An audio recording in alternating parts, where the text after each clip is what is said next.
안녕하십니까. It is not over until it's over. 끝날 때까지는 끝난 게 아니다. 이런 말이 있습니다. 뉴욕 양키스에서 19년 동안이나 이 월드 시리즈 우승 반지 10개를 받으면서 우승을 했던 그 이탈리아 출신 요기베라 선수가 남긴 말입니다. 흔히 야구는 9회 말부터 이런 말이 있듯이 아무리 어렵고 힘든 상황일지라도 인내를 가지고 끝까지 포기하지 않는다면 좋은 기회가 찾아온다는 그런 의미입니다. 많은 사람들은 어렵고 힘든 고비를 넘길 때마다 이제는 모든 게 다 끝났구나 이렇게 하면서 안도의 한숨을 쉬게 됩니다. 그런데 정말 모든 것들이 다 끝날 줄 알았던 일들이 다시 불거지고 또 다른 그런 예상치 못한 문제가 등장하게 될 때 사람들은 크게 당혹하게 되는 겁니다.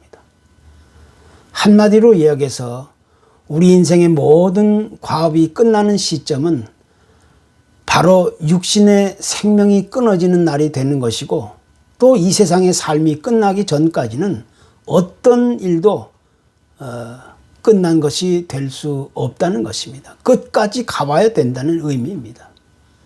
그래서 우리의 인생의 마지막 종착역에 도달할 때까지는 그 어느 누구도 인생의 승패를 쉽게 판단하거나 예단할 수 없다는 그런 말입니다.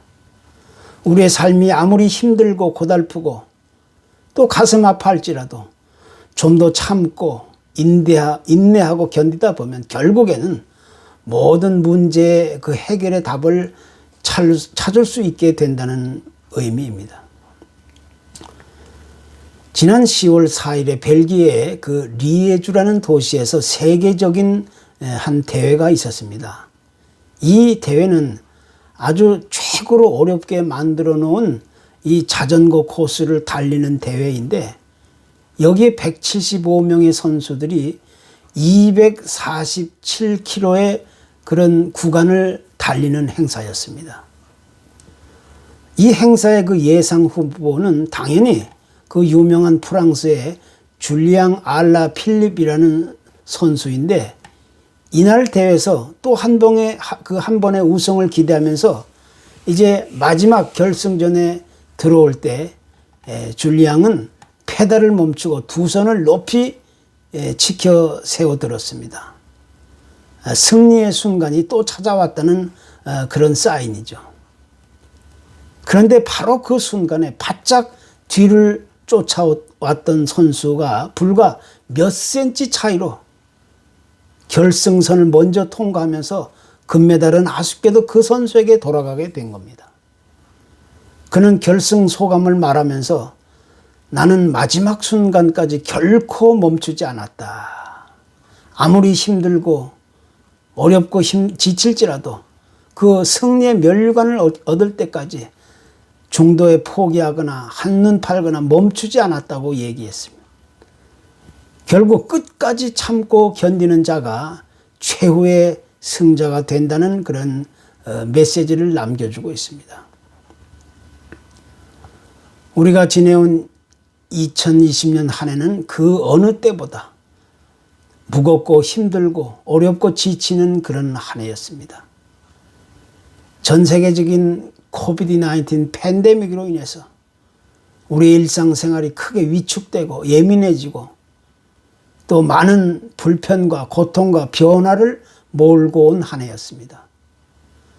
그러나 이보다 더 큰 문제는 도대체 이런 혼란이 언제까지 지속될 것인지, 언제 끝이 날지, 앞으로의 상황을 전혀 예측할 수 없다는 것이 가장 큰 문제의 핵심으로 떠오르고 있는 것입니다.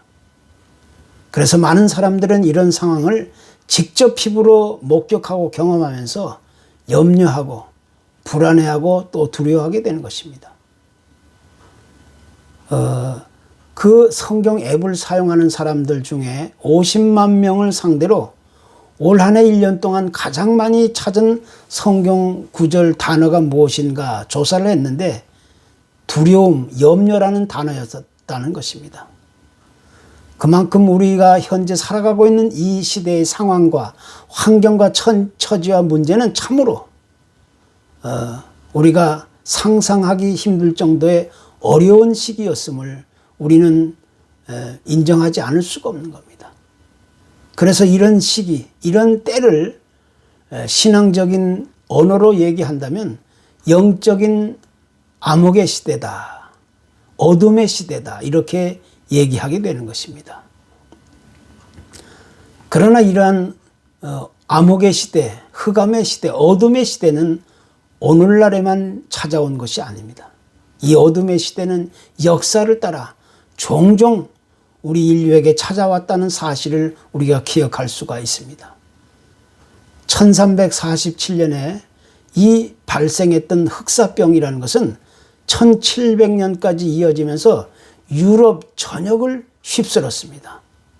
그때 그 유럽 인구의 약 50%에 해당되는 약 2억 명의 사람들이 목숨을 잃었는데 이때 영국에 있던 한 청년이 그 흑사병에 아주 기승을 부릴 때 케임브리지 그 대학의 문을 닫고 하는 수 없이 고향으로 돌아가 혹독한 절망과 어둠의 시간을 보내게 되었습니다.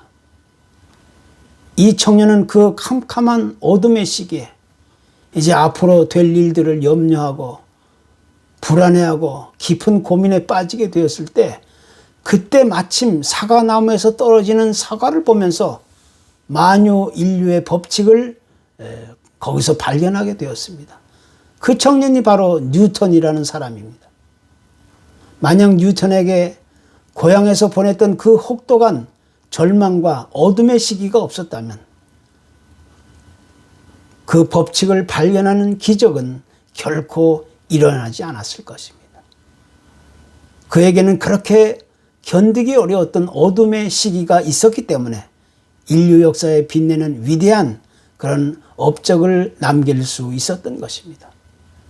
그 캄캄한 어둠 속에서 그 청년은 비전을 바라볼 수 있었던 것입니다. 구약의 이스라엘 역사 속에서도 가장 비참할 정도로 혹독하고 절망적인 어둠의 시기가 있었는데 70년간의 바벨론 포로 시기를 우리는 떠올릴 수가 있습니다. 그때 에스겔이라는 그 선지자가 당시 세계를 지배하고 있었던 바벨론 느부갓네살의 그 왕이 예루살렘을 침공해 왔을 때 그 바벨론의 포로로 끌려갔던 한 청년이었습니다.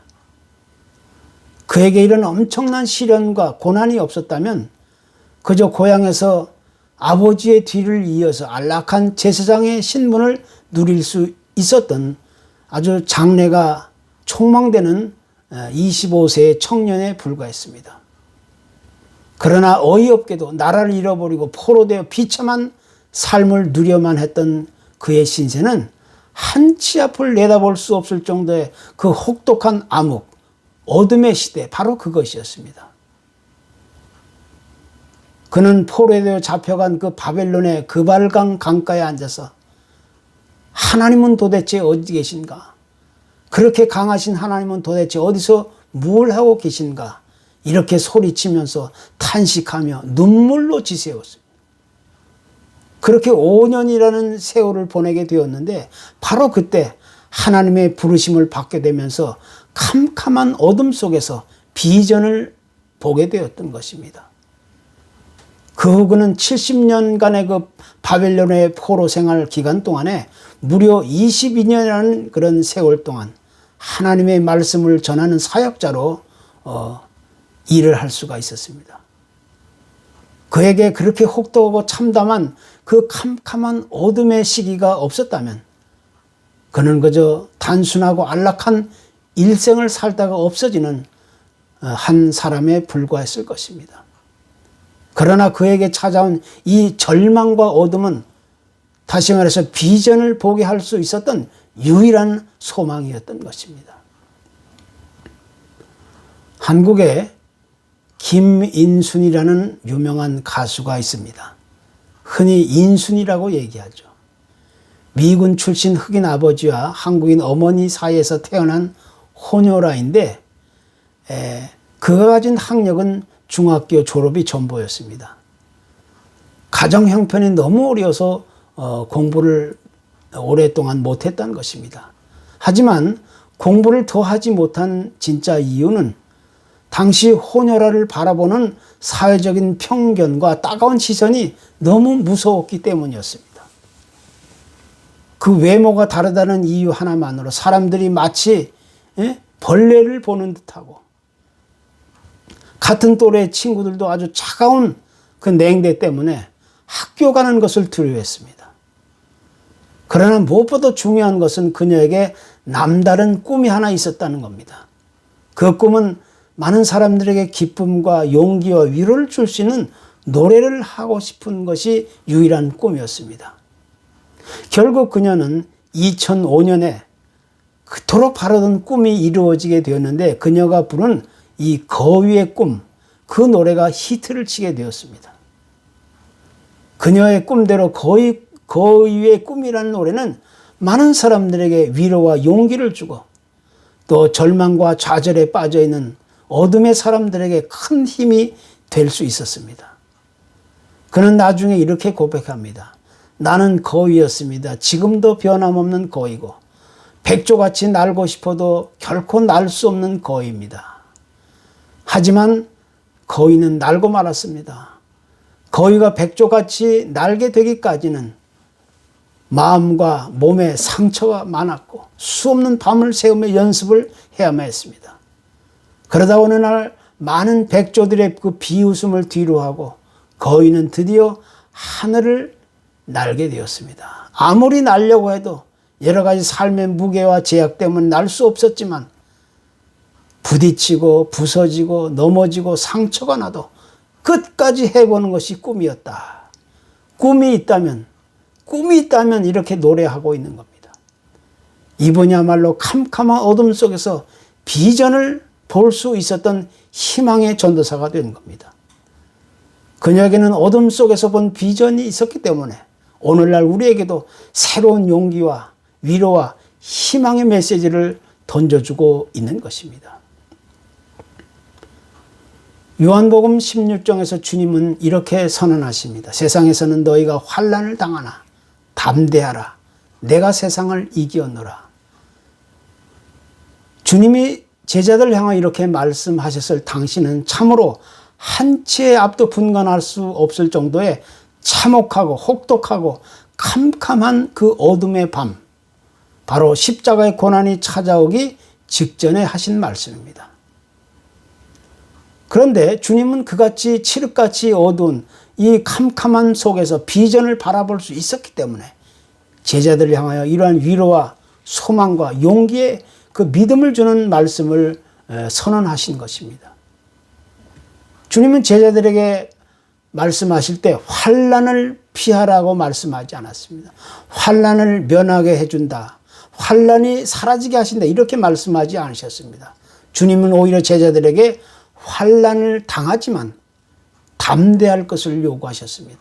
왜냐하면 환난은 우리에게 아픔과 상처와 고통을 주지만 오히려 그 과정을 통하여 새로운 믿음과 비전을 보게 되고 더 나은 삶을 약속해 주시기 때문인 것입니다. 많은 사람들은 내일을 알지 못하고 보지 못하기 때문에 염려하고 불안해하고 두려워하고 초조하고 근심 걱정 고민하고 갈등하고 괴로워하는 겁니다. 그러나 우리가 내일 일을 알지 못하고 보지 못한다 할지라도 비전이 있다면 그 사람은 내일의 위로와 소망이 반드시 찾아오게 되는 겁니다. 우리는 그런 비전을 믿음의 눈으로 바라볼 수 있어야 되는 겁니다. 왜냐하면 믿음은 바라는 것들의 실상이요 보지 못하는 것들의 증거가 된다고 성경은 분명하게 우리에게 약속해 주고 있습니다. 그것이 바로 오늘 우리에게 요구되는 진정한 믿음의 비전인 것입니다. 오늘날 지구촌의 코비드 팬데믹 현상이나 또 정치적인 극한 대립 상황과 경제적이고 사회적인 이 많은 고통의 문제들은 사람들을 더욱 힘들게 하고 옥조이게 하고 있는 것이 현실입니다. 이런 혼란한 상황을 대하면서 여태까지 오랜 세월 동안 내 몸에 익숙했던 일상생활의 많은 것들을 새롭게 고치고 변화해 가야만 하는 그런 현실을 우리는 지금 맞고 있는 것입니다.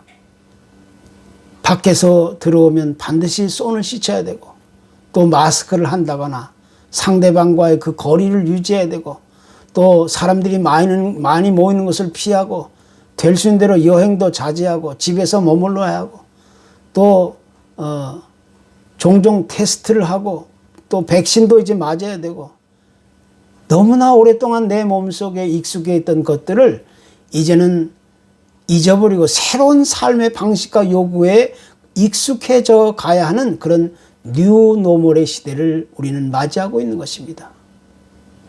그러나 우리가 가장 조심하고 염려해야 할 삶의 문제는 전염병 이 바이러스가 아니라 그보다 더 공격적이고 더 파괴적인 이 두려움이라는 어둠의 바이러스입니다. 전염병 바이러스에 어려움을 당하고 쓰러지는 사람들보다는 오히려 두려움 바이러스 때문에 이 어둠의 문제 때문에 고통당하고 겁을 먹고 움츠리는 사람들이 더 많이 있다는 사실을 우리는 알아야 됩니다. 그래서 19세기의 덴마크 철학자 그 키르케고르는 절망은 죽음에 이르는 병이다 이런 말을 남겼습니다. 또 믿음은 절망의 해독제다 이런 신앙적인 처방을 내리기도 했습니다. 그렇습니다. 두려움과 절망, 이 어둠의 고통은 참으로 끔찍하지만 오히려 그것은 하나님을 더 가까이 하고 하나님을 만날 수 있는 더 좋은 절호의 기회와 찬스가 된다는 사실을 우리에게 알려주고 있습니다. 그것을 올바로 기대하고 바라볼 수 있는 것이 진정한 믿음인 것입니다. 진정한 비전인 것입니다. 그래서 이제 우리는 신앙의 눈을 뜨고 영적인 믿음의 눈을 뜰 수 있어야 됩니다. 나에게 지금 어떤 절망과 어둠의 상황이 닥쳤느냐, 그것이 중요한 것이 아닙니다. 이 절망과 어둠의 상황 가운데서 내가 지금 무엇을 깨닫고 바라볼 수 있느냐, 우리는 거기에 시선을 돌려야 하고 그곳에 우리의 포커스를 맞출 수 있어야 되는 겁니다. 만약 이런 캄캄한 어둠의 상황 가운데서라도 올바른 비전을 볼 수만 있다면 지금 당장 이 세상에 종말이 찾아온다 할지라도 우리는 결코 불안하거나 염려하거나 두려워할 필요가 전혀 없는 것입니다. 그 이유는 하나님이 언제 어디서나 항상 우리와 함께 하시기 때문입니다. 하나님은 우리의 영원한 생명과 안식을 이미 약속해 주셨기 때문입니다.